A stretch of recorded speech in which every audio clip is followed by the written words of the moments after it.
Back to politics now for a minute. Also developing this evening, new questions about whether or not the Clinton campaign may be planting questions at her events.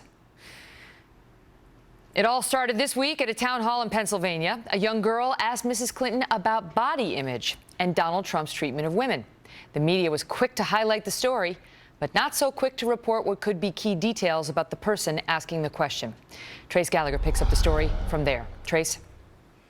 And Megan, the setup here is key. This was at a family town hall with a largely female crowd in a Philadelphia suburb of a major battleground state. Hillary Clinton was sitting between her daughter, Chelsea, and actress Elizabeth Banks. And the first question from 15-year-old Brennan Leach just happened to fit right into Hillary's latest narrative concerning Donald Trump's treatment of women. Watch.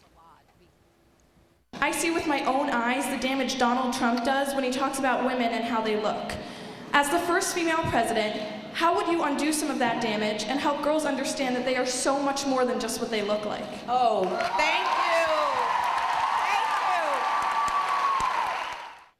Joining us now, Dana Loesch, host of Dana on the Blaze TV, and Crystal Ball, a new Leaders Council senior fellow and Clinton supporter. Great to see you both. Dana, good to see you, Megan. Your thoughts on whether that was an organic moment or staged? No. And if it was staged, do we care? It was completely staged, and if Hillary Clinton had any sense, this is Megan, her response would have been, I think your mom or women in your family can teach you to have enough self-esteem that you don't have to sit here and depend on what a presidential candidate says. It's incredibly ironic because when I was Brennan's age, when I was a 15-year-old girl, I was learning all about oral sex from Hillary Clinton's husband because that was all the headlines. So it's kind of ironic. Crystal, you want to take that one on? Okay.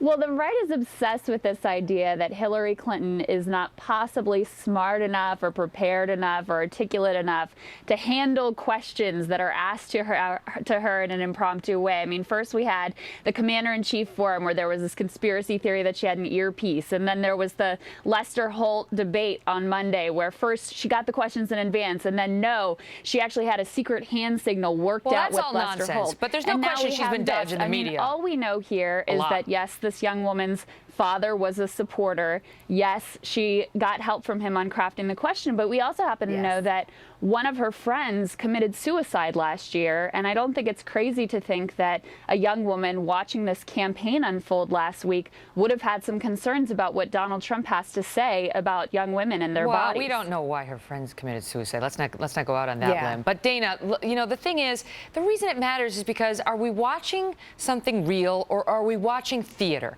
And if we're watching theater, then we should know that. You know, with all due respect to Steve Harvey, who I like, why it should have been disclosed that she had been given the questions in advance and helped craft them.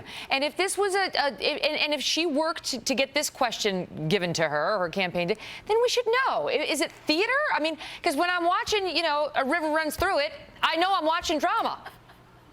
Exactly. And how scary is Steve Harvey that you have to have a pre-interview done in reverse? I mean, he's the friendliest guy in America. How scary is he? If you can't handle Steve Harvey, you can't handle Vladimir Putin. It's completely orchestrated. It's total theater. Everything with the Clintons is complete theater. I can't tell if I'm watching politics or if I'm watching like a real-time reality television plus Broadway show. Everything is so contrived. There's nothing organic about it or about how she's going about this. As we watched it on Steve Harvey, Crystal, you know, they unveiled that picture of her from 1961, and she was like, oh. Meanwhile, we now know they told her that they were going to show it. They'd given her a copy of the picture, showed her exactly where in the show they were going to pop it up. But it's like, and the Oscar goes to. But I mean, Megan, come on. Nobody thinks that Steve Harvey is like a hard-hitting journalist. Everybody looks at that as entertainment, just like everybody looked at Donald Trump's interview with Jimmy Fallon. That should have been looked at also as entertainment. And let me break some news to you, too. Campaign rallies are theater. They are tightly scripted and staged, and the music is selected. Now, she says this question wasn't vetted, and I don't see any reason why we shouldn't take her at her word. You don't? If it wasn't vetted, personally, I think it's fine to pick the questions that you're going to have that are going to highlight your candidate in the best light here. And let's the also reason not to take that her at her word is because she has a 70% dishonesty rating among the American people. Go ahead, and Dana. Megan, that's a huge point that was just made too. Hillary Clinton is not connecting even with some of the most base Democrat supporters. That's why they're losing, and they're so worried about losing all of these other voters to the Libertarian Party and to people like Gary Johnson, because she is not connecting with individuals. Gary. And that's when she needs to roll back on some of the political theater. I think all politicians should, but Hillary Clinton she's like video killed the radio star, but it's like television and new media, and they've created this like Frankenstein's monster.